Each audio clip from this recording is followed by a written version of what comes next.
Hello again, it's Bobby McFadden with Hey. RLA Advisors. Jay Simsick. Hello. And we're going to tackle a question today that is a little unique, but apparently some people want to know about it. And the question is, how do you handle sexual incompatibility in a relationship?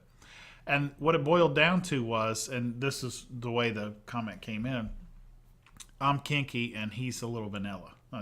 So we did have some depth on this one. So the first thing, and you've heard it before, you want to start with a Conversation. How'd you know I was going to say that? I don't know. I'm psychic. Are you? You have Yeah. ESPN? Mm-hmm. Very good. I do. All right. So, ESPN too. how about one? Universe? Yeah, all of them. All of them. That's how come you did it so easily. Yeah. So we'll start with a conversation. We have heard this before, and we cited this about that interview we did a couple of years ago where the girl said, I want to be freaky, but I can't tell him. Right. And the thing is, if you think you're kinky and you think he's vanilla, have that conversation first. Find out where his thoughts are, where your thoughts are. It goes back and forth. Doesn't matter which side of the equation you're on, but have this conversation. Yeah. And what you think is vanilla, he may think is kinky. And he may be open, if you have the conversation, to pushing his envelope, taking it to another level. And I've heard this from both sides. I've heard guys say, "Oh, I ain't doing that." That's my woman, and we aren't doing that. Yeah, there's some stuff I wouldn't do. Yeah, Like- like the spikes and the You've got. What are you talking about? the wheels on the boots. Oh, those. Yeah. Yeah, never mind. No, thank you. But in any case, I've heard guys say this. I've heard girls say this.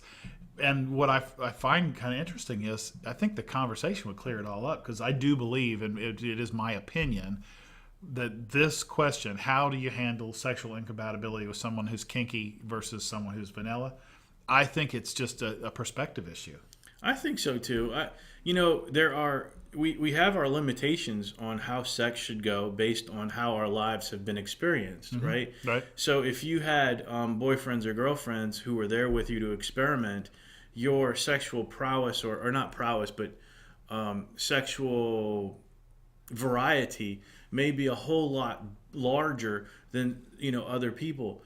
And if they've only been in that environment and they have these preconceived thoughts that is way too far, they may not know because they may have not tried it. Right. Now, if that's a boundary for them because they have tried it, that's a different story. Different story there. But if you get into the conversation, you'll be able to find out whether or not that's a boundary because they've tried it, or it's something that is more of a mental issue based on their past of the way they grow up, the way they grew up, or their experiences sexually. Sure. There's all kinds of things that could be inside there. Just as you said, could be a religious background that's kind of making them suppressed. Yeah, totally. That needs to be brought out. It could be body image issues. I've worked with a couple of people recently who have told me they have body issue, and then you see them and they're beautiful people, and you're like, what do you got a body image issue over? But work it all through. Talk about it. Get to the bottom of it, and don't demean one or the other. Just because one person feels like the way they do, feels like they're kinkier than someone else, that doesn't make that other person wrong. They're perfect. Yeah, exactly. They're just in a place where they are. Yeah, exactly. And if you want to bring them out of that place, have that conversation. I agree. But there's no need to have a finger pointing. Oh, don't make them wrong. They're not wrong. Don't make them wrong. Don't make you right. Don't think that your way, your kinky way, whatever it is the right way or the wrong way. It's just your way currently.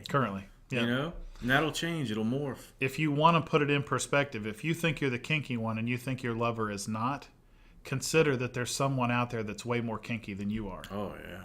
And that'll put it in perspective put it real in perspective. quick. So, conversation,